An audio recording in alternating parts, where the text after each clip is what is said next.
안녕하세요. 평범한 30대 여성인 제가 이렇게 글을 쓰는 이유는 다름 아닌 정신 나간 시댁과 남편 때문입니다. 지금은 모든 인연을 끊었지만 그 사람들의 어이없는 행각에 결혼 생활 내내 스트레스를 넘어 한계까지 내몰렸거든요. 저와 남편은 동갑내기로 남편과 저는 좀 늦게 만나 결혼을 했어요. 30대 중반이 지나서 만났고 1년 만에 결혼을 선택했죠. 상대방에 대해 알아보기에 충분한 시간이라고 생각했어요. 그런데 왜 이제 와서 후회하냐고 물어보는 사람도 있어요. 그럴 때마다 제가 이렇게 이야기하죠. 속이려고 덤비는 사람들 어떻게 이기냐고요. 못 이겨요. 자기 입맛까지 바꿔서 다가오는 사람들을 어떻게 알아보고 이겨낼 수 있을까요? 저도 그랬어요. 남편과 결혼에 항상 희망적으로 생각한 게 아니고 충분히 의심했음에도 그 사람에 대해 다 알지 못했어요. 제가 처음에 남편에 대해 의심한 건 바로 남편의 시댁을 만났을 때였어요. 자기야, 여기 이것 좀 먹어봐. 그렇게 이야기하며 그 사람이 좋아하는 해물찜을 건넸어요. 저와 남편이 공통으로 좋아하는 음식이었거든요. 그런데 그때 시모가 의아한 얼굴로 남편에게 묻더군요. 너 해물 좋아했니? 옛날에는 비리다고 못 먹었던 것 같은데. 어머니, 그게 몇 년 전인 줄 아세요? 이제는 고기보다 해산물이 더 좋아요. 그래? 이상하네. 입맛도 바뀌나? 시부모는 저보다 더 남편에 대해 모르는 것 같았어요. 근데 너 직장 어디 다닌다고 했지? 그냥 중소기업이에요. 월급도 최저시급밖에 안 돼요. 시부는 남편이 어디에서 일하는지조차 모르고 남편은 그런 시부에게 태연하게 거짓말을 하더군요. 제 의문을 알아챘는지 남편이 상견례 후 저와 단둘이 있을 때 말하더군요. 사실 부모님들이랑 그렇게 친하지 않아. 어릴 때 떨어져 지냈고 그것 때문에 여전히 대면대면 하거든. 그럴 수도 있다고 생각했어요. 어느 집안이나 사연 없는 집안 없고 차라리 시부모와 관계가 흐릿한 것이 며느리 입장에서는 더 나을 수도 있잖아요. 그런데 아버님한테 왜 거짓말했어? 최저시급 받는 것도 아닌데. 당신만 내 진짜 월급 알면 돼. 두 분이 나랑 결혼하는 것도 아닌데 뭐. 난 당신한테는 속이는 거 없어. 말을 교묘하게 돌렸어요. 차라리 이때 더 추궁해서 남편 가족에 대해 더 잘 들었다면 분명히 이후에 있었을 안 좋은 일은 없었겠죠. 그렇지만 그렇게 되지는 못했고 저와 남편은 결국 결혼을 하게 됐어요. 그리고 결혼 후 저는 너무 당황스러운 일과 마주했어요. 남편과 상견례 전까지 연락도 그다지 안 하며 지냈던 시부모가 결혼 직후 저희 집에 너무 자주 찾아오더군요. 저희 집은 시댁과 그리 가까운 것도 아니었습니다. 편도 1시간이 넘는 거리인 저희 집에 찾아와서는 밥만 먹고 떠나시는 거였어요. 아무 용건도 없이 찾았다는 거죠. 물론 시부모가 찾아오는 것이 잘못된 건 아니에요. 저희 사는 모습 확인하고 싶을 수도 있고 남편 보고 싶을 수도 있으니까요. 게다가 결혼 초기이니 당분간만 이러다 말겠지 싶었어요. 그런데 시부모가 집에만 오면 돈이 없어지더군요. 처음에는 잔돈이었습니다. 제가 저금통에 잔돈을 모아두는 게 있었는데 두 분이 왔다 가셔서 그게 사라졌더라고요.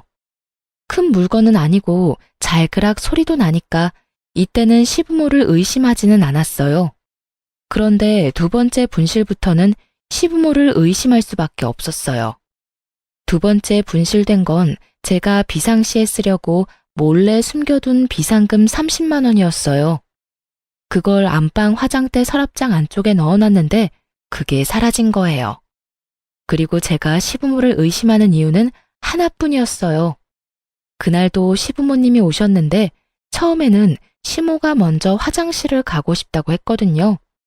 그런데 시모가 화장실 들어가자마자 시부도 화장실이 가고 싶다고 하는 바람에 어쩔 수 없이 안방 화장실을 안내해드렸어요. 그리고 두 분과 식사를 하고 용돈이라도 드려야 하나 싶어서 안방 화장대 서랍장 안쪽에서 현금을 꺼내드리려고 했는데 그게 그 사이에 없어진 거예요. 당연히 의심은 시부에게로 쏠릴 수밖에 없었죠. 무척 의심스러웠지만 추측만 가지고 시어른을 추궁을 할 수는 없잖아요. 그래서 남편과 시댁 몰래 집에 카메라를 달았습니다. 그리고 한 달 뒤 시부모가 온다는 말에 똑같이 화장대 안쪽에 돈을 넣어뒀어요. 그리고 그날도 또 돈이 사라졌고요. 카메라에 시부가 돈 훔치는 걸 확인한 저는 남편에게 먼저 말했어요. 여보, 당신한테 할 이야기 있어. 사실 돈이 자꾸 없어지는데 그거 아버님이 가져가시는 것 같아. 당신이 부모님한테 말해서 앞으로는 집 말고 밖에서 식사하자고 해주면 안 될까? 말하기 힘들었지만 이번에 말하지 않으면 안 될 것 같아 큰 마음 먹고 말했죠. 대신 추궁하는 것처럼 보이지 않도록 어조를 좀 부드럽게 말했어요. 솔직히 남편 입장에서도 부모님 때문에 자기가 듣기 싫은 소리 들어야 하는 입장이니까요. 일의 책임자가 시부인데 남편을 혼내는 것처럼 보이고 싶지는 않았거든요. 그런데 남편 반응이 이상했어요. 우리 아버지가?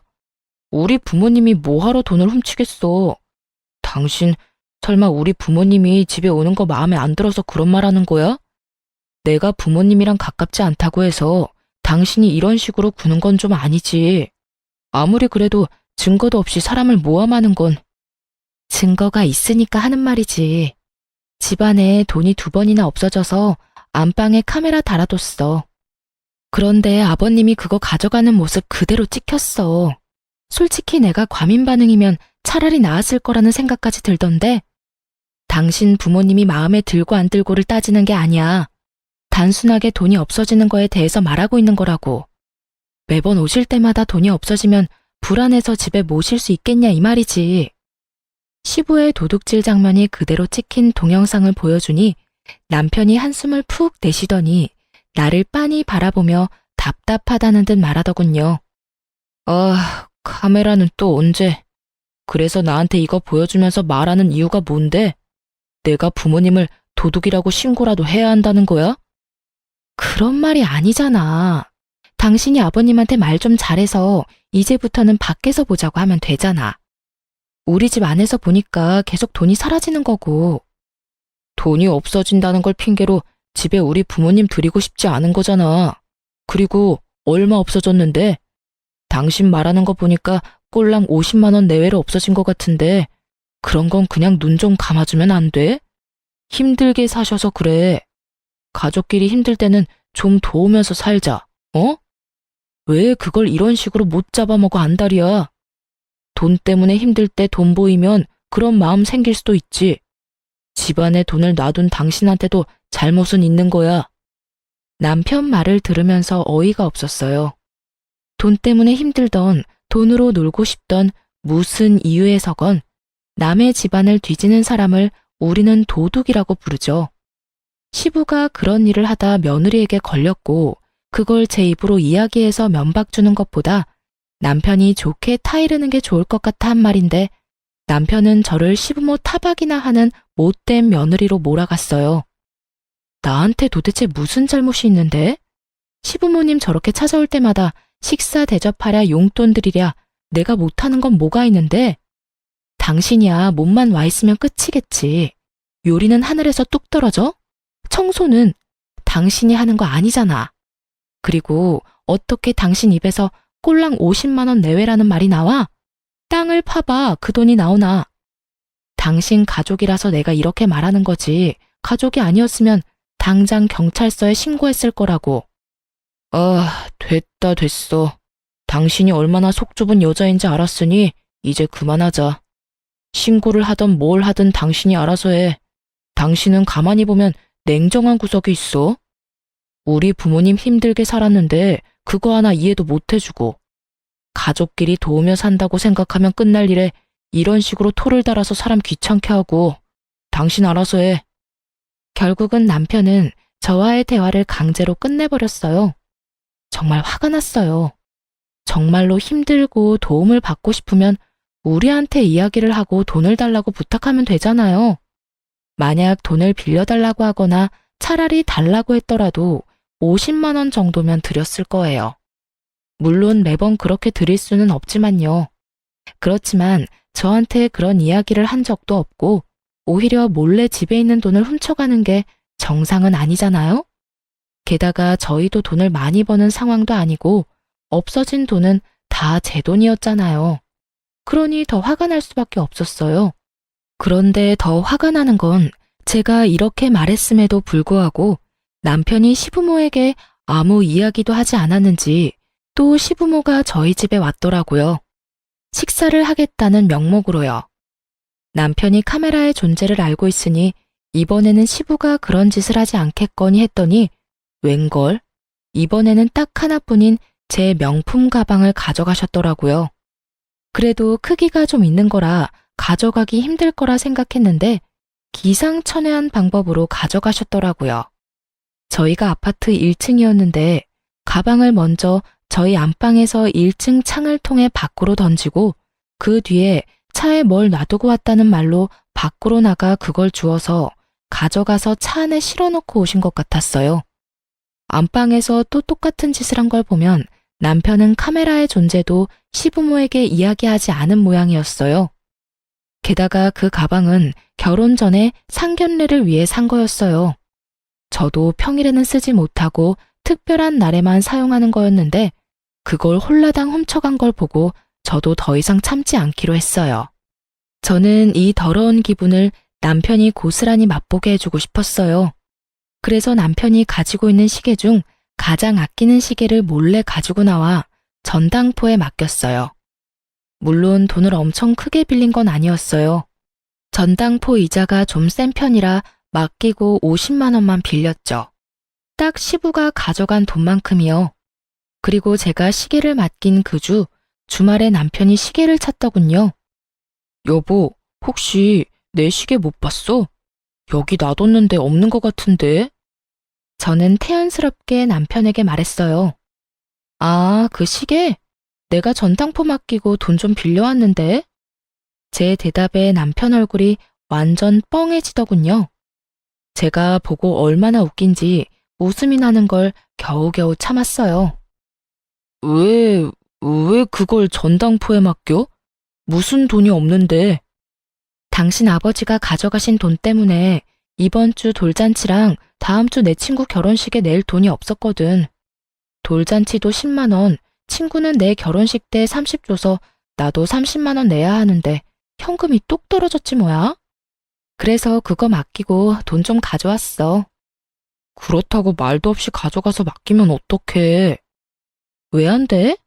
가족은 힘들 때 돕는 거라며. 내 돈도 그렇게 힘들 때 아버님이 몰래 가져가셨잖아.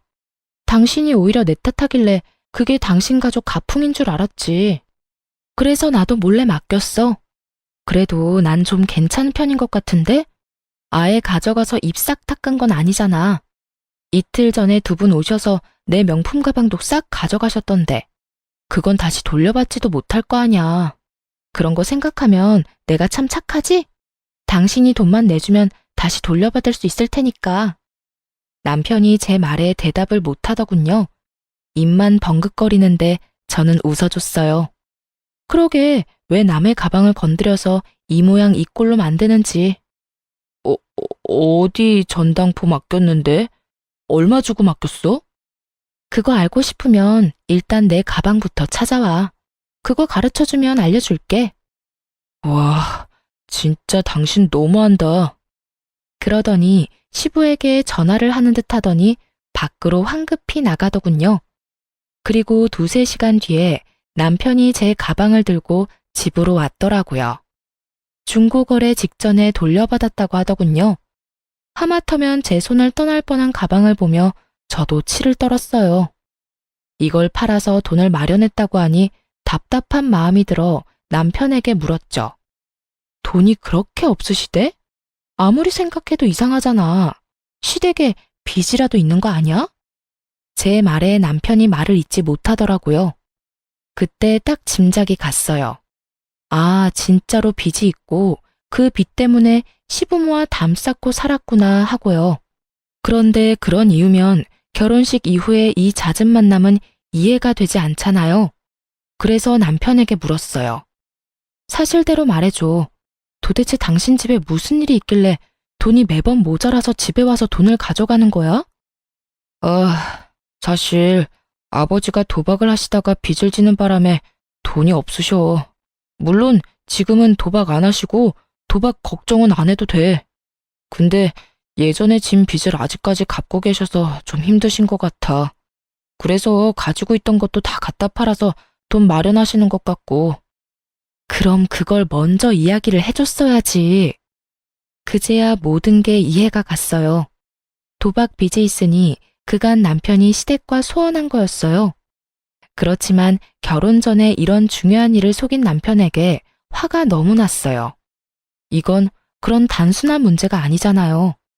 시부모가 돈을 못 갚으면 언제 우리한테 불똥이 튈지 모르는데 게다가 더 추궁하니 시댁이 남편에게 경제적으로 의존하고 있더라고요. 매달 돈을 꼬박꼬박 받아가고 있었고 그 와중에 저희 집에 와서 도둑질까지 했으니 정말 총체적인 난국이었습니다. 저는 더 이상 참을 수 없어 남편에게 말했어요. 당신 돈을 당신이 어떻게 쓰던 상관 안 할게. 그치만 나한테까지 그 피해가 온다면 난 용납 못해. 당신이 당신 부모님한테 확실하게 말해줘. 우리 집에 오지 마시라고. 연락도 하지 마시라고. 나도 명절 때 빼고는 더 이상 당신 부모님하고 만나고 싶지도 않아. 그냥 돈만 가져갔다면 다 풀고 이해할 수도 있지. 하지만 도박이잖아. 당신은 아버님이 도박을 끊었다고 말하지만 내가 봐서는 절대 아니야. 열심히 일하시면서 갚으면 되는데 지금 일도 잘 안 하시잖아. 매번 당신한테 아버님 무단결근이라고 연락 온다며. 그 말은 쉬는 날 또 도박하러 가신다는 이야기인데 밑 빠진 독에 물 붓는 것처럼 돈 쓸 것 뻔해. 여전히 도박빚이 생기고 있겠지. 그러니까 나는 시댁이랑 더 이상 연락도 안 할 테니까 그 부분은 이제 당신이 책임지고 알아서 해. 그렇게 저는 남편에게 딱 부러지게 말했어요. 남편은 화가 나는 표정이었지만 제 말에 틀린 게 없던 모양인지 뭐라 대답은 못하고 알겠다고만 하더군요.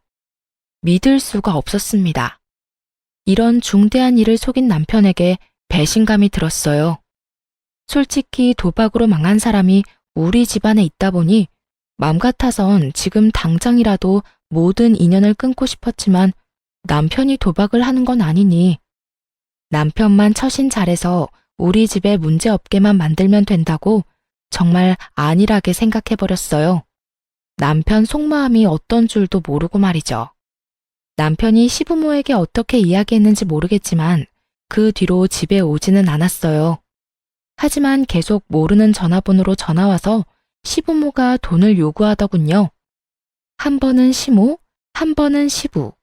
그렇게 번갈아가며 사람을 못 살게 굴었어요. 도박을 한다는 걸 들켰다며 남편에게 들어서 그런지 돈을 달라는 말에 더 이상 예전 같은 조심스러움도 없었어요. 마치 돈을 빌려주고 받는 것처럼 아주 당당하게 제게 돈을 요구하는 모습에 학을 뗐어요. 결국 제가 전화번호를 바꿔버렸어요. 그리고 모르는 전화번호도 더 이상 받지 않았어요. 이때쯤에는 정말 절실히 이혼 생각이 났어요. 만약 남편이 직접 도박을 했다면 당장 이혼을 했을 거예요. 그렇게 시댁과의 관계는 이렇게 끊어지는 것처럼 보였어요. 하지만 그게 그렇게 쉬운 일이 아니었어요. 시부모는 끊임없이 저와 남편에게 돈을 뜯어내려고 했어요.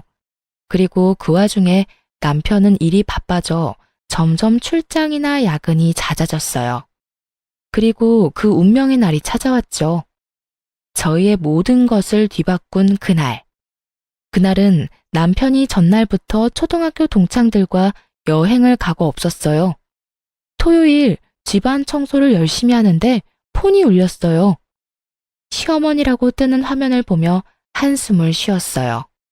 여태껏 모르는 번호로 내내 전화를 해오더니 갑자기 자기 본래 전화로 연락을 하니 뭔가 중요한 할 일이 있나 보다 싶은 마음이 들더군요. 그래서 전화를 받았어요. 그리고 여보세요 라는 말을 하기도 전에 시모의 엄청난 목소리와 마주하게 됐어요. 너 어떻게 그런 말을 할 수가 있어? 왜 내가 아들한테 돈 빌리는데 너한테 허락을 받아야 해? 정말 어이가 없어서 너희 집에 가지도 못하게 한 것도 너지? 어떻게 아들한테 연락도 못하게 할 수가 있어? 네가 그러고도 사람이니? 돈을 빌리겠다는 것도 저는 아는 바 없었고 갑자기 전화 와서 그런 말을 듣는 것도 어이없었어요. 제가 무슨 말을 했다고 전화한 건지 모르겠더라고요. 제가 무슨 말을 했다고 그러세요?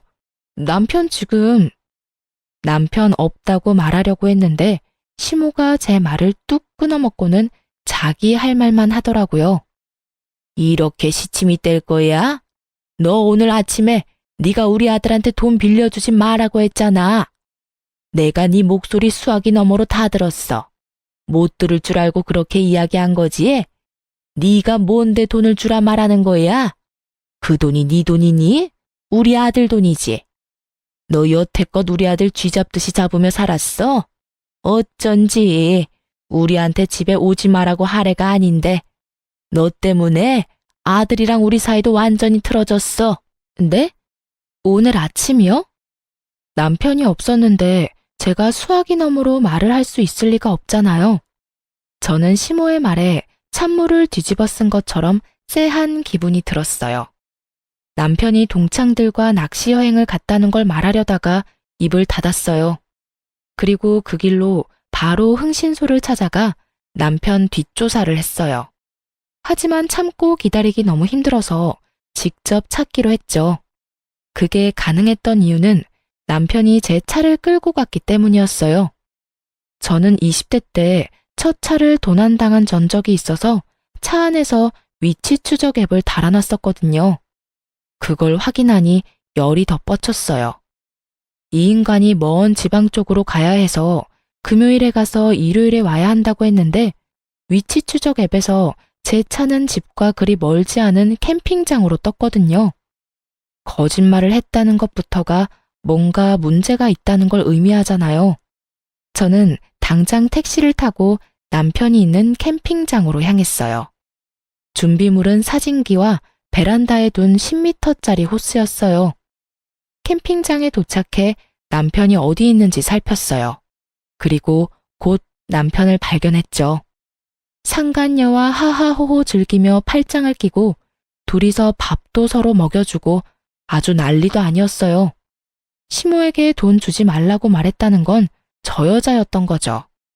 폰으로 동영상을 찍으며 보는데 진짜 심장이 쿵쾅거려 미치겠더라고요. 증거 사진을 충분히 남기고 그 두 사람이 나란히 텐트 안으로 들어가는 것까지 동영상을 찍었어요. 그리고 조심스레 캠핑장에 마련된 식수대와 화장실을 확인하고는 두 연놈의 텐트와 가까운 곳에 있는 화장실로 들어가 호스를 연결했어요. 그리고 물을 틀고는 호스를 그들의 텐트 앞으로 가져가서 텐트 문을 살짝 열고 그 안으로 호스를 넣어 물을 확 뿌렸어요. 입구를 살짝 쥐어 수압을 세게 만들었더니 아주 여기저기 물을 듬뿍 뿌려줬더라고요. 텐트 안에서는 두 사람의 비명소리가 나더니 두 사람이 밖으로 뛰쳐나오더군요. 그리고 마주한 제 모습에 남편의 얼굴이 완전 사색이 되었어요. 여보, 여기는 어떻게... 네가 바람을 펴? 미친 거 아냐? 네가 어떻게 이럴 수가 있어? 정말 저는 화가 머리끝까지 났어요. 그렇지 않아도 시부의 도박과 돈 요구 때문에 스트레스로 머리가 터질 것 같은데 이놈까지 이러니 돌아버릴 수밖에요. 여보, 잠시만. 이건 그러니까... 변명할 거 뭐 있어요? 그냥 있는 그대로 말해요. 우리 사랑하는 사이라고. 진짜로 헤어져야 하는 건 당신이라고. 맞지?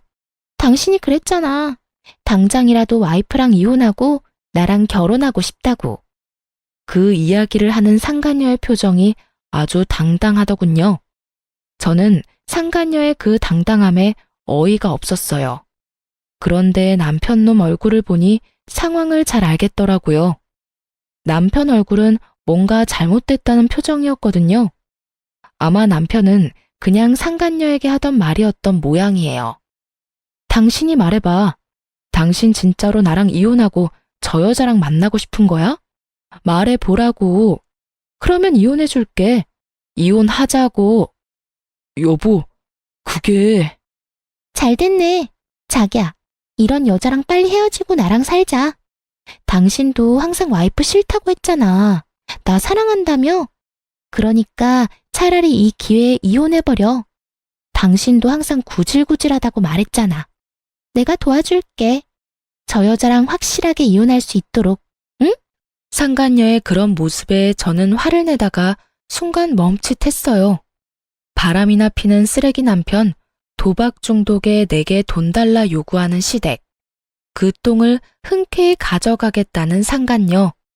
제가 마다할 필요가 없겠더라고요. 그렇지 않아도 도박빚 갚아달라며 시댁에서 전화와서 난리를 피우는데 헤어지는 게 더 낫지 않을까 싶었죠. 그래서 상간녀에게 이 똥들을 넘기기로 했어요. 당신 생각이 그렇다면 나도 구차하게 매달릴 생각 없어. 이혼하자. 사랑한다는 여자랑 살아. 왜 구질구질한 나하고 살아? 나도 남편 뒤나 캐는 여자가 되고 싶어서 됐겠어? 네가 구린 짓을 하니까 이러는 거지. 됐어. 이제는 모두 끝이야. 집에 돌아올 생각하지 마. 아무것도 모르는 듯한 상간녀를 보고 저는 마음을 굳혔어요. 이렇게 원할 때 주는 게 맞지 않겠나 하고요. 알고 나면 가져가겠다고 할 일 없을 테니까요. 냉정한 제 말에 남편 놈은 눈을 질끈 감고 제 말을 듣고 있더군요. 이혼하기 싫었으면 안 된다고 지금 당장 말했을 텐데 그런 모습이 전혀 없는 걸 보니 이혼에 응한다고 생각해서 그냥 놔두고 집으로 와버렸어요. 그날 집에 돌아와 남편 놈 짐을 다 뺐어요. 이삿짐 플라스틱 상자를 사서 그 안에 옷이며 남편 물건을 전부 때려 넣었어요. 이제 더 이상 볼 일도 없고 저를 두고 바람이나 핀 놈인데 정성스레 짐 쌀 필요 없잖아요. 있는 대로 마구잡이로 집어넣으니 아주 빨리 짐 정리가 끝나더군요. 그리고 그 짐을 모두 현관 앞에 내놨어요. 힘은 정말 많이 들었지만 속은 시원했어요. 더러운 걸 치워버린 기분이라서 그날 저녁에 남편이 돌아오지 않았기에 이혼을 하겠다는 의미로 받아들였어요. 그런데 일요일에 집에 돌아온 남편이 현관에 쌓아둔 짐을 보고는 사색이 돼서 들어오자마자 제 앞에 무릎을 꿇더군요. 여보, 미안해. 내가 정말로 잘못했어. 그러니까 제발 용서해줘. 나는 당신하고 헤어질 생각 없어. 전부 그 여자가 혼자 한 말이야. 내가 그런 말 한 적 있긴 한데 전부 다 그 여자가 각색해서 말한 거야. 그 여자랑 헤어질 테니까 제발 이혼만은 안 돼. 당신 오해하는 거야. 내 진심은 그게 아닌데. 진심? 웃기고 자빠졌네. 네가 진심이었으면 당장 나한테 달려왔었어야지. 그년이랑 2박 3일 그대로 보내고 오는 게 말이나 돼? 넌 아직도 나랑 그 여자 사이에서 저울질하는 거야. 뻔히 보이는데 뭐? 진심? 당신 이제 보니 연기도 잘하네. 모르고 들었으면 깜빡 속았을 뻔했어. 나는 당신 받아줄 생각 없으니까 그 여자한테나 가봐. 짐은 그 여자 집으로 붙여줄 테니까 걱정하지 말고. 여보, 아니야. 나 진짜로 당신하고 헤어질 생각 없었다고. 제발 나 좀 이해해줘. 당신이랑 헤어지면 나 갈 곳도 없어. 그 여자 집으로 가면 되잖아. 왜 나하고 같이 살 생각인데? 사랑하지도 않는다며. 그러면 그 여자랑 사랑하면서 살아. 쓰레기 같은 인간아. 나는 너한테 단 하나도 뺏길 생각 없고 이혼할 때 손해볼 생각도 없어. 당신 유책 배우자로 이혼 소송 걸 테니까 위자료나 준비해도. 어줍잖은 연기로 사람 가지고 놀 생각하지 말고 내가 한 번 당하지 2번 당해? 친구랑 놀러 간다더니 상간녀나 만나고 있던 주제에 내가 널 다시 받아주면 내가 미친년이지. 여보, 난 절대 못 나가. 우리 아직 부부 사이잖아. 이혼 소송하더라도 나는 여기서 안 나갈 거야. 안 나간다고? 그러면 아버지한테 말해서 이 집 다른 사람한테 세놓게 만들어야겠네. 안 그래도 아버지가 언제까지 집 빌려줘야 하냐고 난리거든. 이참에 나도 짐 빼고 나가면 되겠네. 꼭 이렇게까지 해야겠어? 내가 그 여자랑 헤어지겠다잖아. 나 한 번만 믿어주면 안 돼? 두 번도 아니고 처음이야. 실수는 누구나 한 번 정도는 할 수 있잖아. 그 실수가 한 번이 아니잖아.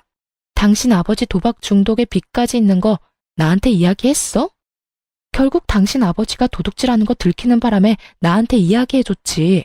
내가 묻지 않았으면 이야기할 생각도 없었을 거잖아. 그리고 그 두 분이 나를 얼마나 괴롭혔는지 알기는 해? 그동안 당신한테 부탁했는데 당신은 모른 척 있었잖아. 이참에 그냥 싹 다 정리하자. 더 이상 당신 이기심에 휘둘릴 생각 없고 이런 행동 용서하고 싶은 마음도 없어. 결국 남편은 제 으름장에 집을 나갔어요. 남편에게 짐 가져가라고 했더니 날 정해서 가지고 오겠다며 최소한의 짐만 들고 나머지 짐을 놔두고 갔어요. 그리고 그 다음날 바로 저는 변호사를 찾아 이혼 소송을 진행했습니다. 그렇게 2달이 지났는데도 남편이 짐을 안 가져가더라고요. 그런데 그걸 계속 앞에 놔두는 것도 화딱질이 나더군요. 그래서 3달째 될 때 흥신소에서 알아낸 상간녀의 집 주소로 짐을 실어 모조리 보내버렸어요. 그런데 그걸 보내자마자 시모에게 전화가 오더군요. 내가 아무리 생각해도 어이가 없어서 말이다. 아들이 빌려주지 않는다니 네가 아들 대신 돈 좀 주거라. 네 아버지 도박빚 있다는 건 들었지? 2억 정도 되는데 지금 당장 갚아야 한다더구나.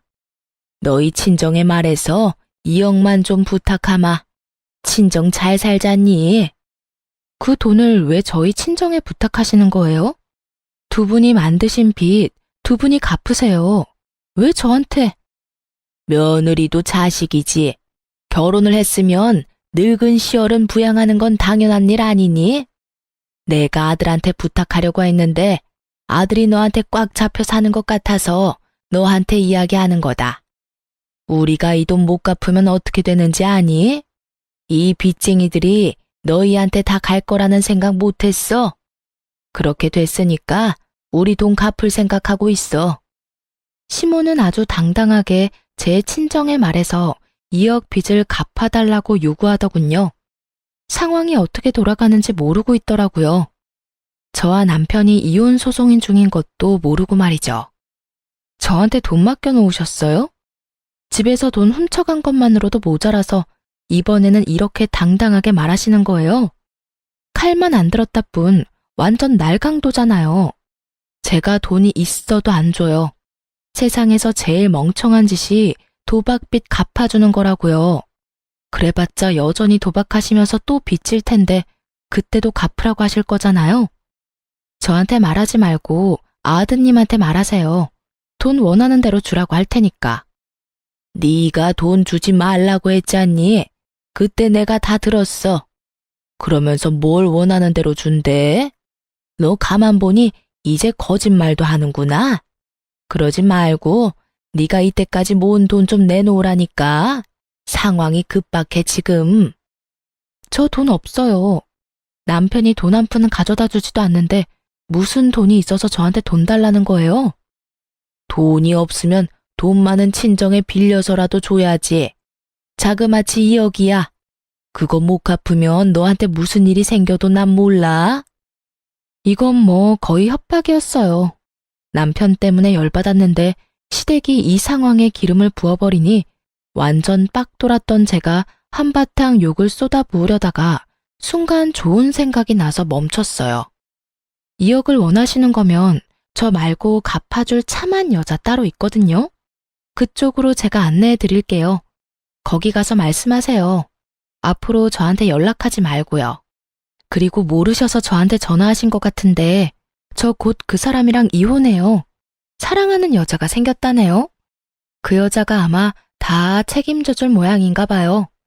재혼하겠다며 저랑 이혼하라던데 제가 이혼해주면 둘이서 결혼해서 살겠죠. 그 여자 집 주소 알려드릴 테니 같이 가봐요. 거기 남편이 지금 살고 있더라고요. 도박빚 2억 갚아줄 여자도 살고 있고요. 뭐? 정말이니? 너희 두 사람이 이혼한다고? 나한테 또 거짓말하는 거 아니야? 돈 안 주고 싶어서. 믿기지 않는 듯 반문하는 시모에게 집으로 오라고 했어요. 그리고 두 사람을 데리고 남편과 상간녀가 살고 있는 집 주소로 향했죠. 같은 지역이었지만 서쪽 끝과 동쪽 끝, 완전 정반대 구역에 살고 있던 저는 1시간이 걸려 그 상간녀가 사는 집으로 갈 수 있었어요. 그리고 도착하니 대문 앞에 제가 보낸 짐들이 수북히 쌓여 있더군요. 안으로 들어가니 한창 싸우는 소리가 들렸어요. 당신 여태껏 나 속인 거야? 당신 짐들이 왜 여기로 와? 이혼해도 당신은 손해볼 거 하나도 없다며? 위자료가 생겨도 다 해결 가능하다며? 그런데 왜 당신 짐이 여기로 오냐고? 자기야, 내가 다 설명할 수 있어. 거짓말은 아니야. 그 집도 내 집인데 내가 유책 배우자잖아.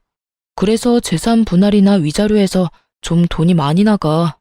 그 집 하나면 다 해결할 수 있으니까 전부인한테 주려는 거야. 거짓말하지 마. 그러면 이 짐이 왜 여기 와 있는데? 내가 위자료 해줄 테니까 그 집 가져와. 거기서 살고 싶단 말이야. 거기보다 더 좋은 곳 들어가면 되지. 거기 생각보다 좋은 곳도 아니고 무엇보다 전부인이랑 살던 데인데 다시 들어가고 싶어? 차라리 그냥 여기서 조금만 지내다가. 여기가 싫다고. 나는 거기가 좋아. 내가 대출이라도 받아서 도와줄 테니까 거기로 들어가자. 제가 아무 생각 없이 보낸 짐 때문에 여기서는 여기대로 난리가 난 상황이었습니다. 남편이 저희 아버지 집을 자기 집이라고 말해놓은 상태였는데 짐이 오히려 이쪽으로 와버리니 당황한 거였어요. 모두 탄로날 거짓말을 한 남편 놈을 보니 이 상간녀도 그리 깊이 사랑한 건 아닌 모양이었어요. 사귀면서 호감 얻으려고 거짓말 엄청 했는데 본인이 생각지도 않았던 이혼을 하게 돼서 그 거짓말이 자신에게로 모조리 돌아오는 상황이었죠. 저는 속으로 깔깔 웃으며 시모를 상간녀 집 앞으로 데려왔죠. 열려있는 집에 일부러 벨을 눌렀더니 두 사람이 복도로 나와서는 시모를 보고는 깜짝 놀랐어요. 정확히는 남편이 엄청 놀랐지만요. 아가씨가 우리 아들이랑 새로 만나는 여자예요? 나 엄마 되는 사람이에요. 우리 아들 책임진다니 내가 말 좀 편하게 해도 되겠네. 내가 들어보니 아가씨가 우리 빚 다 갚아줄 거라는데 그 이야기가 사실이에요? 네? 그게 무슨 말씀이세요? 빚이라뇨. 상간녀가 남편을 쳐다봤고 남편은 눈을 질끈 감고 고개를 돌려버리더군요. 우리 아들한테 못 들었어요? 아가씨가 우리 아들이랑 재혼할 거라면서요. 그러면 우리 며느리 되는 거니까 돈도 갚아주겠지. 결혼은 언제 할 거예요? 할 거면 좀 빨리 했으면 좋겠는데. 시모가 그렇게 말하자 남편이 저에게 소리를 빽 지르더군요. 당신은 왜 우리 부모님을 여기까지 모셔와? 미쳤어? 말하고 싶은 게 있으면 우리 둘이서 해야 할 거 아니야? 어쩌자고 여기까지?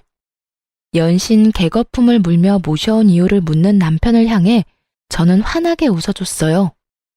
왜 모셨냐니? 당신도 이상한 걸 묻네. 당신 어머니가 나한테 전화하셨어. 아침부터 돈 내놓으라고. 당신 아버지 도박빚 갚아야 한다고 나더러 돈 달라길래 내가 여기 모시고 왔지. 왜냐고? 난 당신이랑 헤어질 거고 나랑 헤어지고 당신이랑 결혼할 착하고 참한 여자가 여기 있으니까. 앞으로 당신 부모님 계속 모실 사람이 그 여자니까 모셔왔을 뿐인데 뭐가 잘못된 건데? 이미 이혼 소송 중이고 판결도 얼마 안 남았는데 내가 왜 이 사람들의 돈 달라는 요구를 받아줘. 예비 며느리가 있는데. 도박빚? 상간녀가 제 이야기에 미쳐서 눈에 쌍심지를 켜고 남편의 멱살을 움켜쥐었어요. 이게 다 무슨 말이야? 도박빚이라니. 당신 나한테는 부모님이 그냥 평범한 분들이라고 했잖아. 연락 자주 안 하는 사람이라고 안 봐도 되는 사람들이라며. 그런데 빚을 대신 갚으라는 말을 왜 나한테 하는데? 자기야, 잠시만. 그게 아니야. 내 말 좀 들어봐. 이건 다 이유가 있어. 어떻게든 핑계를 대보려는데 남편 놈을 보며 저도 친절히 이야기해줬죠. 아, 몰랐어? 당신이 만나는 저 사람, 부모님 도박빚이 2억이나 있어. 둘이서 잘 갚으면 되겠네. 당신이 그때 나한테 이야기했잖아. 남편이랑 헤어지라고. 헤어져 줬으니 시부모도 데리고 가. 결혼하고 내내 돈 달라는 전화에 시달리면서 힘들었거든? 딱 좋을 때 사랑에 눈먼 여자 하나 나타나서 잘 됐지 뭐야. 고마워. 저 인간 데려가줘서. 제 말에 상간녀가 완전히 졸도해버리더군요.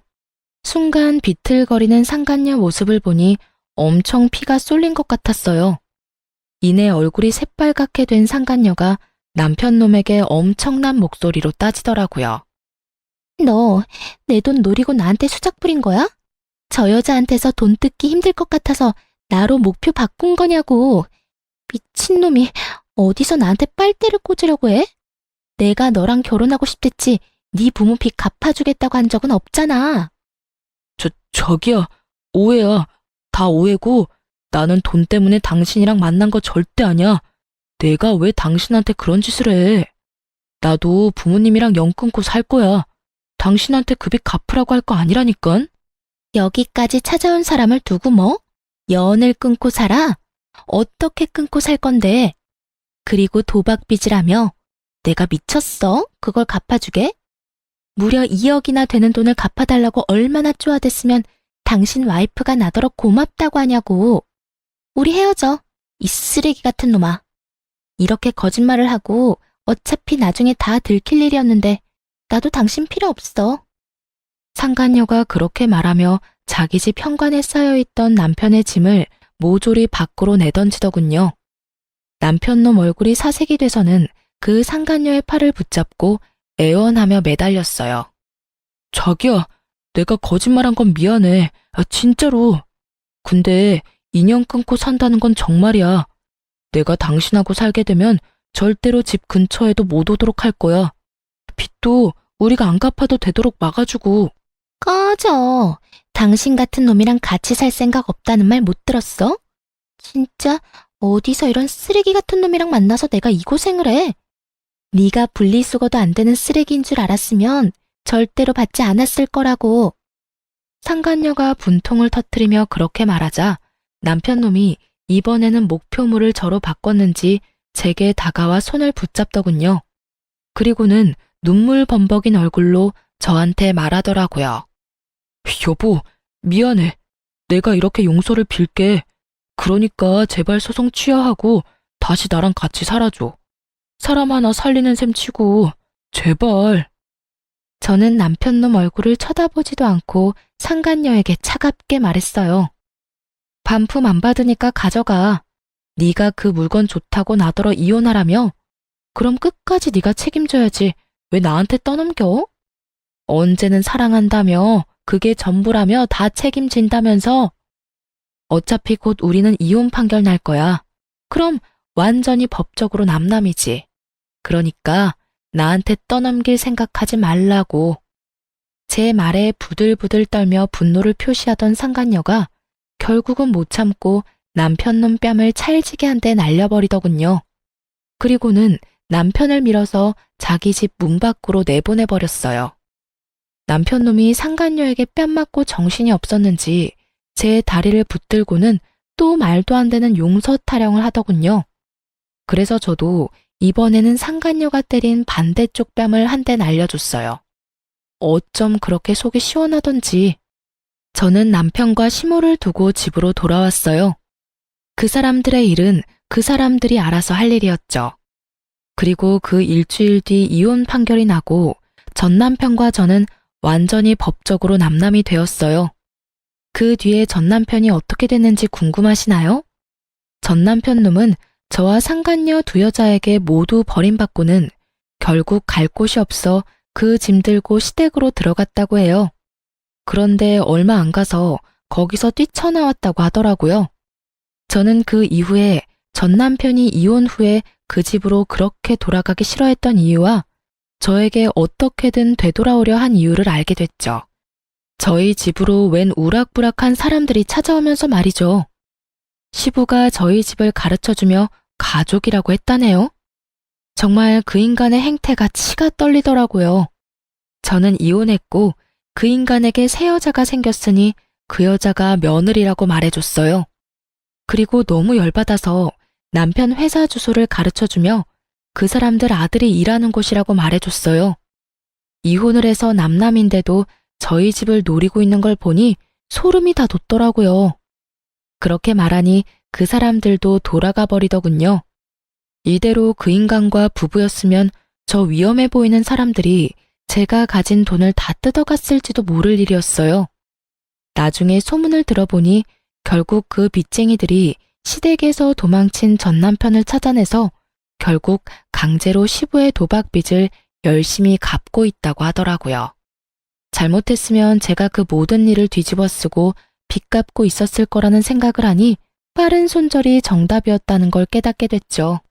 그리고 시부는 여전히 도박 중독으로 열심히 도박에 매진하고 있다고 해요.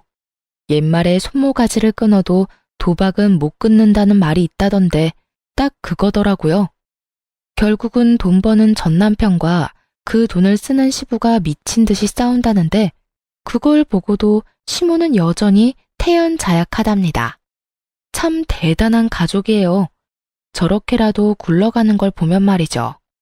그리고 상간녀는 전 남편과 그때 헤어지고 완전히 관계가 쫑난 듯 보였으나 지푸라기 잡는 심정으로 전 남편이 상간녀 회사에 찾아가 애원했나 보더라고요. 회사 사람들 앞에서 어떤 고해성사를 했는지 몰라도 직장에도 불륜녀라는 안 좋은 소문이 나서 결국 직장에서도 스스로 나갔다고 들었어요. 역시 사람은 위험한 곳에 가까이 가지 않는 게 맞는 것 같아요.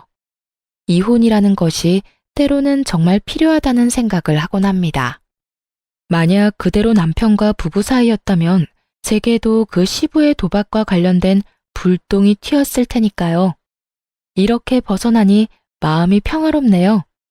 이 글을 읽는 분들도 항상 조심하세요.